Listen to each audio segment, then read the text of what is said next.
So the president recognized today what has been true for weeks. We are at war. This is a national emergency. But Trump and co., their call to arms seemed very limited. Wash your hands. We want them to wash their hands frequently. A really good recommendation is to wash your hands often. Wash your hands as often as you possibly can. Wash your hands. 20 seconds, soap and water, happy birthday, twice, got it. What they are leaving out, of course, are all the things we must do and not do. The same things that Trump believes may compromise his popularity. But here's the argument. This is not about him. It is about us, and we must face reality together.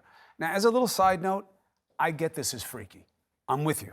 My kids are confused. My family's worried about what to do. My mother, isn't 50 anymore. My in-laws, where should they be? Should they be with us? No, that's too close. But how do we see them when they need us?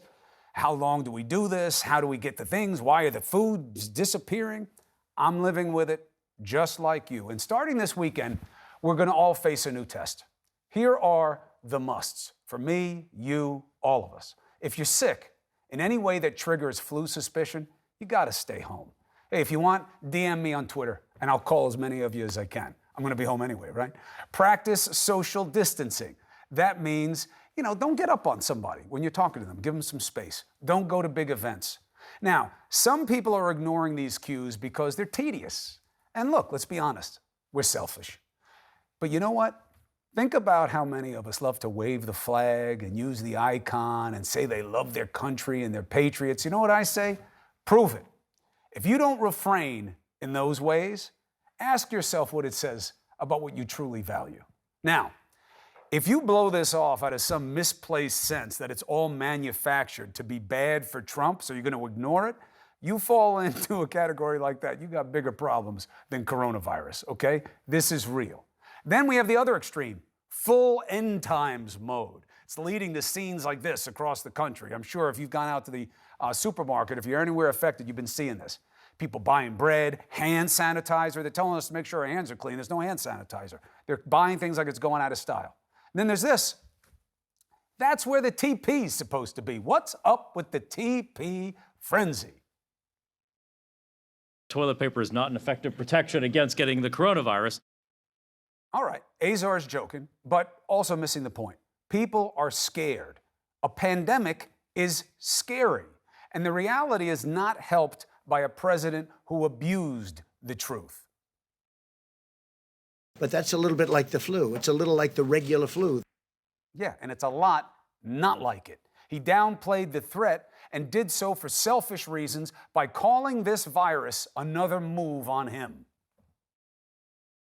Now the Democrats are politicizing the coronavirus. You say, how's President Trump doing? They go, oh, not good, not good. This is their new hoax.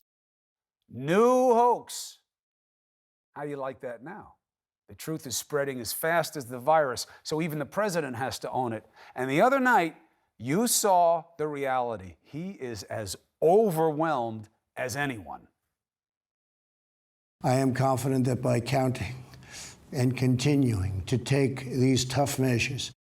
Whoa, I hope I don't catch a case of that, whatever that is. So on one level, it makes sense. When you know things are serious and Trump is feeding you a lot of BS, what do? You go for the TP. Reason number two, it gives us a sense of control. Why? I want to know that I did everything I could. I feel helpless, right down to the last roll. Number three, well, you got to think about this one. You heard others are going to the store, so you decided to go. I did the same thing. Now, Stephen Taylor, author of The Psychology of Pandemics, that's where I'm getting these reasons from, he puts it this way.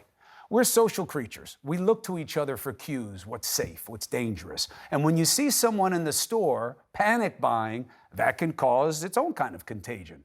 So it turns out that anticipation of corona may be worse than corona itself. Why?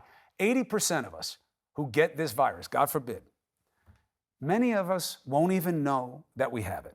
But 100% of those who panic and hoard are absolutely keeping others from having enough. This is not a drill. It is not fake news. The only fake part was Trump lying to you about the realities early on when he knew better.